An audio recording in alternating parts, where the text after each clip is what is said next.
오늘 하나님께서 우리에게 주신 말씀 베드로후서 3장 8절에서 18절 말씀입니다.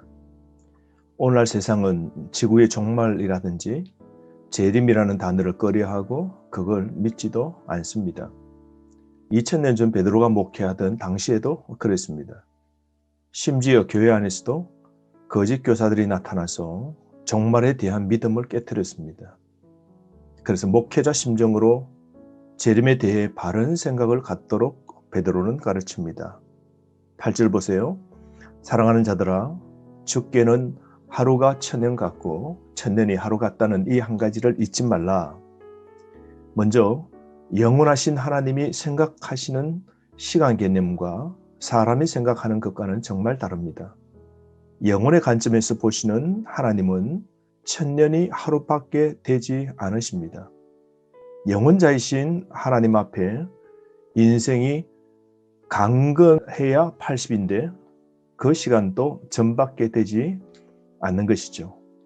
그러므로 주님의 재림이 늦어진다고 해서 재림이 없는 건 아닙니다.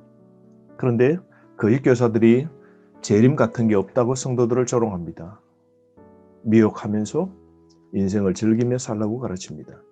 베드로는 재림이 지연되는 이유를 말씀합니다. 9절인데요. 주님이 다시 오신다는 약속이 지연되는 것처럼 보입니다. 그러나 사실 여러분들을 위해서 참고 기다리시는 것입니다. 왜냐하면 하나님께서 한 사람이라도 멸망치 않고 모두 회개하고 돌아오기를 참고 기다리시는 것이라고 합니다. 우리 생각만큼 빨리 재림하시지 않으시는 이유는 우리를 향한 하나님의 사랑입니다. 끝까지 인내하시며 은혜와 자비를 베푸시는 하나님의 속성을 볼 수 있지요. 탕자가 회개하고 집으로 돌아오기까지 동구 밖에서 까치발을 세우고 기다리시는 아버지의 마음입니다. 여러분, 하나님은 영원한 하나님이십니다. 예수님의 재림이 2000년이나 늦어졌다고 불평하지 맙시다. 또 더 이상 재림 같은 건 없다고 불신도 하지 맙시다. 오늘도 하나님께서는 한 사람이라도 회개하고 돌아오도록 기회를 주시는 겁니다. 인내하고 기다리고 참고 계시는 시간입니다. 올해 하나님이 참으시는 동안의 시간을 아껴 의미 있게 사용해야 합니다. 기회가 있는 오늘 가족과 이웃들에게 복음을 전해야 합니다. 예수님의 재림이 지연된다고 해서 영원한 지연은 아닙니다. 주님은 반드시 오십니다. 도적이 아무런 예고 없이 찾아오는 것처럼 예수님이 재림하십니다. 사람이 그날이 도적같이 예상하지 못하도록 순식간에 임합니다. 성경의 곳곳에서 재림은 예기치 않게 갑작스럽게 임할 것을 말씀하고 있습니다. 깨어있지 않으면 속수무책당합니다. 그러므로 여러분 깨어 삽시다. 재림은 마치 밤에 몰래 찾아오는 도적처럼 갑자기 재앙으로 임할 겁니다. 예수님은 갑작스럽게 우리가 예상하지 못할 때에 오십니다.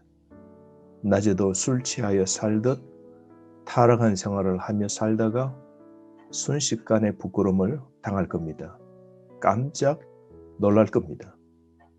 그러므로 항상 깨어 있어야 합니다. 항상 그날로 여기며 살아갑시다. 그날에 나타나게 될 심판은 천지 창조와 버금가는 우주적 격변이 있을 겁니다. 10절 말씀 보십시오. 그러나 주의 날이 도둑같이 오리니 그날에는 하늘이 큰 소리로 떠나가고 물질이 뜨거운 불에 풀어지고 땅과 그 중에 있는 모든 일이 드러나리로다.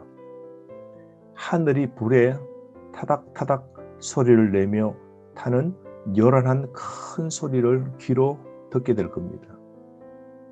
천체를 구성하는 원소들이 불에 녹아지는 걸 눈으로 보게 될 겁니다. 어마어마한 불길이 하늘과 땅의 모든 것을 태우며 해체합니다. 심판 때에 모든 사람이 하나님 앞에서 숨김없이 다 드러날 겁니다. 주님의 재림 때의 끔찍한 일은 전 우주적으로 모든 피조물에게 임하게 됩니다. 한 번도 경험해보지 못한 사건들이 두렵게 그날 펼쳐질 겁니다. 여러분, 재림과 심판의 날은 천체가 흔들리고 불타 사라집니다. 그때 악한 자들은 불타는 멸망을 당합니다. 더럽고 악하고 추한 모든 것은 불타 없어지게 됩니다. 그날 우리가 행한 모든 게 다 밝혀질 겁니다. 더러운 모든 것이 소멸되고 새롭게 하나님께서 창조하실 겁니다. 그날 성도는 하나님의 온전하신 형상으로 다시 새롭게 될 겁니다. 베드로는 이렇게 확실한 재림이 눈앞에 있기에 성도로서 깨어 살라고 합니다. 거룩하고 경건한 생활을 하라고 합니다. 그날을 손꼽아 기다리며 소망을 잠시라도 잊지 말아야 합니다. 이런 자에게 하나님은 새 하늘과 새 땅을 주시겠다고 약속하셨습니다. 예수님의 재림을 기다리는 성도는 어떻게 경건한 삶을 실천해야 할까요? 14절입니다. 그러므로 사랑하는 자들아, 너희가 이것을 바라보나니 주 앞에서 점도 없고 흠도 없이 평강 가운데서 나타나기를 힘쓰라. 여러분, 점도 흠도 없이 살아야 합니다. 성도는 세상과 섞이면 안 됩니다. 섞이면 거룩을 잃는 겁니다. 가나안 백성과 섞여 살았기에 350년 동안 심판의 연속이었지 않습니까? 하나님의 자녀는 빛처럼 경건하고 거룩한 생활을 해야 합니다. 회개하고 경건하게 살아야 합니다. 그럴 때 하나님과 올바른 관계가 유지되고 심령의 평안을 누릴 수 있습니다. 재림 때 하나님 앞에 기쁘게 맞이할 수 있습니다. 마지막으로 베드로는 바울도 재림의 확실성을 서신을 통해 말했음을 성도들에게 알립니다. 바울이 쓴 서신들 중에는 더러 이해하기 어려운 부분도 있다고 합니다. 해석의 신중을 기해야 된다고 합니다. 무식하거나 믿음이 굳세지 못한 사람들이 성경을 잘못 해석하게 됩니다. 마침내 스스로 파멸당하게 된다고 합니다.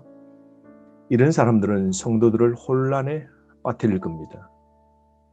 베드로는 편지 마지막에 요약을 하면서 두 가지를 권면합니다. 17절, 18절입니다.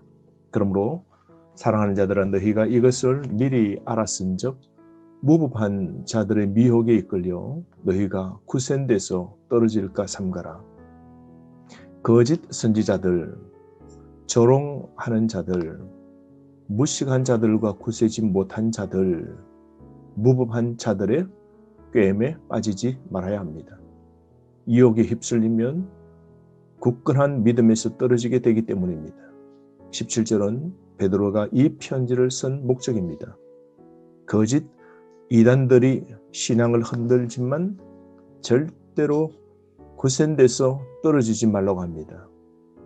흔들리지 않으려면 두 가지가 자라가야 합니다. 은혜와 지식입니다.